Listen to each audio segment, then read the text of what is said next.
Alrighty, so there's the videos, kind of gives you a rough idea of understanding literacy through the ages and how some people might use it in a good way or a bad way, whatever.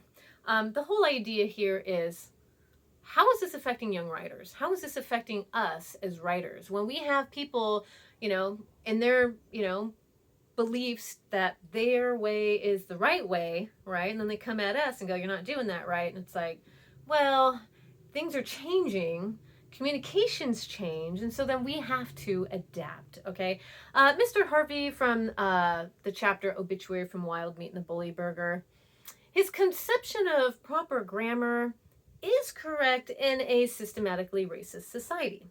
Okay, so he's going, this is the way we need to speak, and then these students who Lovey's, if you read the whole book, the whole point of her issue is she's ashamed of her culture. She's ashamed of the way she speaks. She's ashamed, because in this world she's seeing Shirley Temple on TV with blonde hair and blue eyes, and here's Lovey with dark hair and dark skin, and going, I don't look like her, so I must not be cool enough or whatever. So this is the problem when we use language to feel superior to people.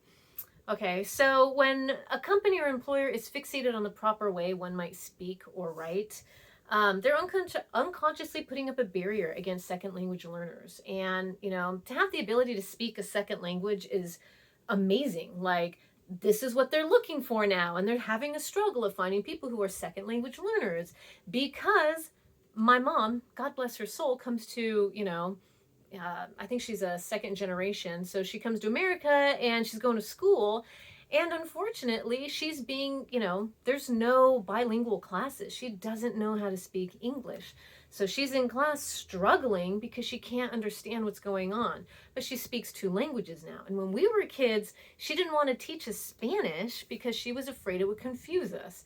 And I feel bad because I'm mad. I'm like, I wanted to learn a second language.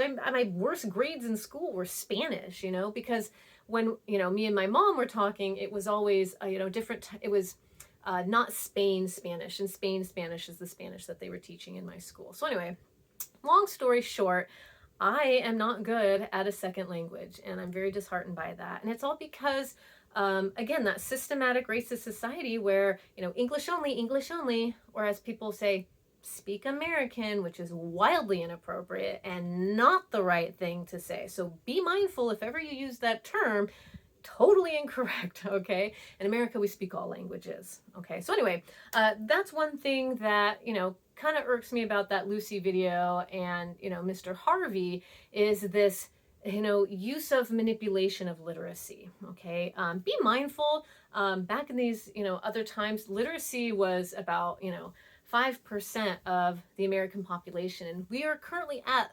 0.6% illiteracy in America. And that's huge. That's a really, really good number. It's not the best, but it's still way better than we used to be. So when we talk about literacy, we are probably more literate than we've ever been in an American society. And that's good. That says a lot about us trying to be more mindful about getting everyone on the kind of same page. So anyway, again, it's very dangerous to be using things like, oh, proper English, because it's not entirely accurate, right? Like, what are we comparing it to? Are we comparing it to our parents' type of literacy? Are we talking about current literacy?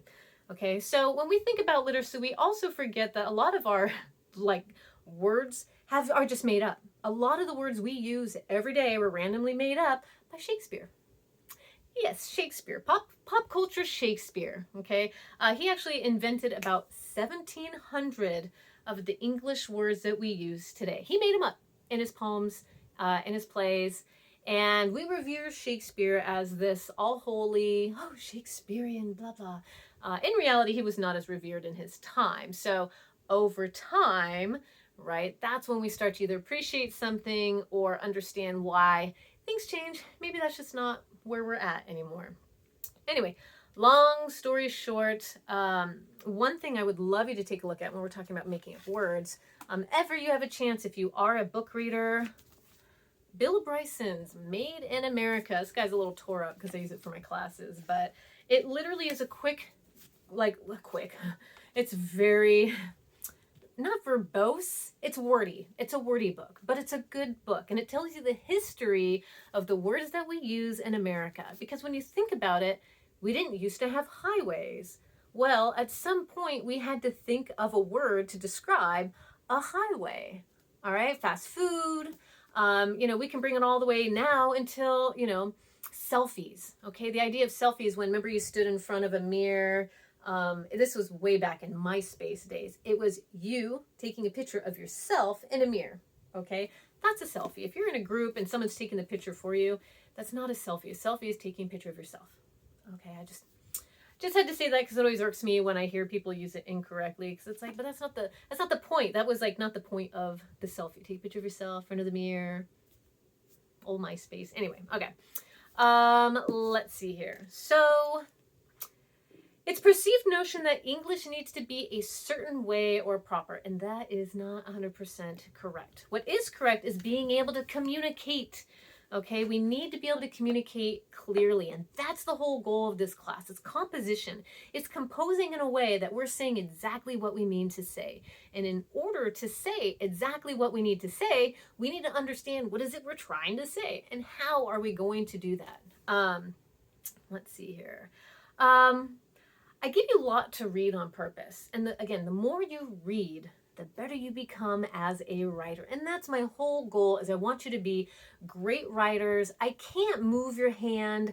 I could give you all the, writing practices in the world, but it's going to be you, and it's going to be your reading effort to really see how to write well. Okay? All right. So when we talk about literacy, remember before, composition is literacy plus identity. Well, we're going to break down literacy, which is critical thinking plus experience. Okay, so we're going to use our critical thinking skills and our experience to understand who we are as literate people.